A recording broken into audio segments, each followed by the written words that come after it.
তো good morning তার বলার এখন সময় নেই, যাই হোক চলে এসে আমার রান্না হয়ে গেছে, চলে এসেছি খেতে, মাটিতেই খেতে বসেছি, কারণ যেখানে রান্নার ওখানে টেবিলে তো বসি না আমি, খুব একটা ভালো লাগে না, ওই জন্য মাটিতেই বসি। কাজে কী রান্না করবি চলো, অনেক দিন পরে তোমাদেরকে দেখাবো, মানে সময় হয় না দেখানোর মতো, আজকে দেখাবো। দেখো রান্না করেছি ভাত, ঠিক আছে, এই সবে রান্না হলো, আজকে আমার রান্না করতে প্রচুর দেরি হয়ে গেছে। দেখো করেছি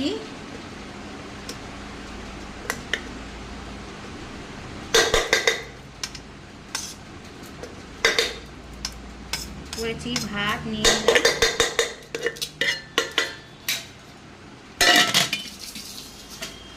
নিয়ে নিলাম,